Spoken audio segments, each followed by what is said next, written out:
इसके पश्चात महाराज सप्ताह क्रम पाठ की, मूल पाठ की विधि बताई गई है। शास्त्रों को देखा जाए तो मूल पाठ करने की 53 प्रकार की विधियां हैं मूल पाठ करने की, जिसमें से एक बताई गई कि मनुकर्तम संवाद पर्यंतम प्रथमे हनि शिभरताख्यान पर्यंतम द्वितीय हनि वाचये तृतीय दिवसे कुर्यात् सप्तम स्कंद पूर्णम श्री कृष्णाविर्भाव पर्यंतम पंचम चतुर्थे दिवसे वदेत् रुक्मिण्युद्वाह पर्यंतम पंचमे हनि शस्यते श्री हंसाख्यान पर्यंतम षष्ठे हनि वदेत् सुधीहि सप्तमैतु दिवे कुर्यात् पूर्तिम भागवतस्य वैहि और एवं निर्विघ्नता सिद्धिर विपर्यय इतोन्यथा। इस प्रकार जो मुख्यतः वर्णन किया जाता है सप्ताह क्रम विधि का, प्रायः जिस विधि से पाठ किया जाता है उस विधि का वर्णन किया। पूज्य गुरुदेव कहते हैं देखो, मूल पाठ करने वाले विद्वान आचार्यों को ध्यान करना चाहिए, रखना चाहिए कि इसी विधि का पालन करते हुए नियम पूर्वक मूल पाठ किया जाए। परंतु जो कथा प्रवक्ता होते हैं उनके लिए एक नियम है। बोले क्या? कि पाठ नेम से और कथा प्रेम से।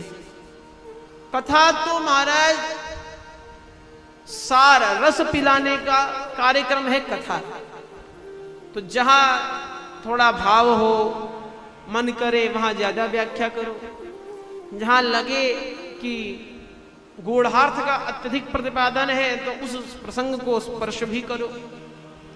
तो नाना प्रकार से कथा विधियों का वर्णन करने के पश्चात श्रीमद् भागवत महापुराण के महात्म को आरंभ किया जाता है।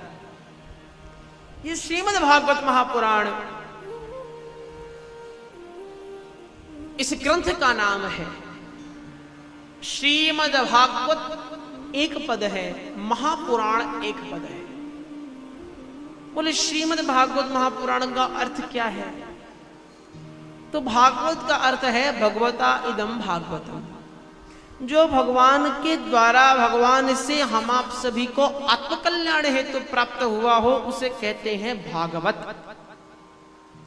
बोले श्रीमद् क्यों लगाया? तो श्रीमद् का तात्पर्य है अस्मिन् भागवत महापुराणे भगवतः कृष्णस्य वर्णनम अस्ति। भगवान कृष्ण का वर्णन श्रीमद् भागवत महापुराण में है। तर्हि कृष्ण वर्णनेन अस्मिन् कृष्णः अपि इति माहात्म्ये अग्रे वदिष्यति वक्ता। माहात्म्ये व्यासः सूतः वदिष्यति कि तेनेयं वाङ्मयी मूर्ति प्रत्यक्षावर्ते हरे। श्रीमद् भागवत महापुराण भगवान हरि की वाङ्मय मूर्ति है, ऐसा सूत जी महाराज अगर बताएंगे तो श्रीमद् भागवत महापुराण में भगवान कृष्ण नित्य निरंतर निवास करते हैं। श्रीमद् भागवत महापुराण हुए कृष्ण और श्रीमद् श्री कृष्णस्य ऐश्वर्य शक्ति ही यम अथवा याम, जिन्हें हम नाना प्रकार के रूप से जान सकते हैं। जो द्वारका में रुक्मिणी जी के माध्यम से जानी जाती हैं, तो वृंदावन धाम में राधा रानी के नाम से प्रसिद्ध है, तो वैकुंठ में माता लक्ष्मी के नाम से जानी जाती हैं, तो अयोध्या धाम में वही देवी सीता के रूप में जानी जाती हैं।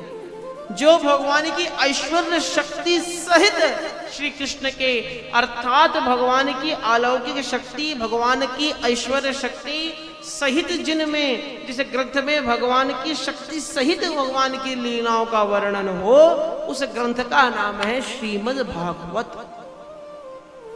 बोले पुराण ही कह देते थे, महापुराण लगाने की क्या आवश्यकता? महापुराण क्यों कहा गया?